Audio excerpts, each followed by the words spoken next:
Yeah. Okay.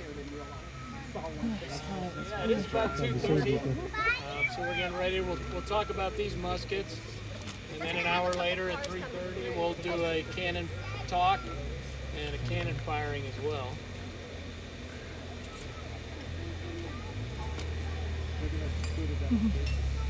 They're going to show you how they fired with those. Looks like about everybody, so I might as well talk. So I'll give a little talk about these muskets. These are known as muskets. They're flintlock muskets. That's how they operate. They use flint and steel. The flint part, the flint is held in these jaws here in the cock. This whole part, this whole mechanism is called the lock. So that's why they call it a flint lock, because the lock uses a flint to make the spark to set off the gunpowder. Earlier versions of muskets were called matchlocks. So they had a little match, which was a piece of rope, which we're going to use to light the cannon in an hour. It's called slow match. They would have that in a set of jaws, and when you pulled the trigger, that match would go down and touch the powder. Well, they figured out flints worked a lot more reliably in the humidity and things like that. So we have a flintlock musket. Muskets are known because they are smooth bore. Okay, it's just kind of like a modern shotgun. There's no rifling in a musket. And this particular one is a British model, affectionately called the Brown Bess. That's kind of what they nicknamed it, because it had a brown stock, and then the metal would tend to get brown with a natural rust. Smooth bore military musket. These muskets were mass produced. Basically, most of these parts would interchange with other muskets. And it's all about the same size, 3/4 of an inch, 75 caliber. Very heavy duty. It's suited for military use because it's a fighting weapon. Very thick stock, heavy, and it was also designed to hold a bayonet. So military muskets had a bayonet. So it's not a knife, it's not sharp, it is triangular, which made it strong.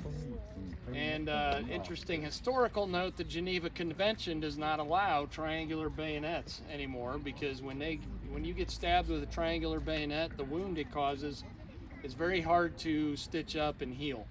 So these are outlawed by the Geneva Convention, but that's what they used back then. And this would fit on the end of this musket and lock on, so I can't pull it off. So this turns this musket into a big, about 6.5, 7 foot spear. And the British were very good about using the musket. They were the military of the day. They were very disciplined. The idea is after you fire a few volleys at the infantry on the battlefield, if they did not leave the battlefield, okay, I'll force you to leave, because I'll come at you with the bayonet.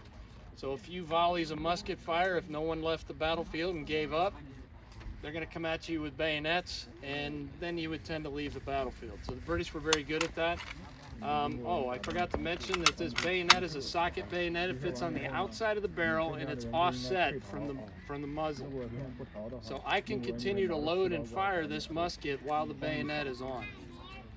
And just for another graphic image, if I fire this, all the black powder is going to get on the bayonet, and then if I stab you with it, all that's going to go into your body. So just something to think about. Bayonets were one of the major causes of casualties on the battlefield, next to cannons, when we talk about that at 3:30. Back to the musket. These are all very similar, mass produced, all the same size. So if you had a musket, you as a soldier were issued cartridges. So I would have paper cartridges with everything I need to fire this musket in this little cartridge. They're paper tubes that are rolled up. You put the ball in first, okay, whatever you're going to fire. The musket ball's at the bottom, and then you would fill the rest with the amount of gunpowder you're going to use. 110 grains is kind of what I use for blanks, but you can use like 120 grains. It's about an inch, almost an inch and a half of gunpowder in here. The process. You're going to see our demonstrators doing this with the muskets. A musket, first after you fire, you want to go to what's called half cock. So the musket looks like this at the command prime and load. first step is to pull this cock back halfway, one click. That's called half cock. When I pull the trigger, nothing happens. Nothing should happen. So if you're old enough, you probably heard the term going off half cocked. Okay, that's kind of where that came from, because it's not supposed to happen. That's the safety position.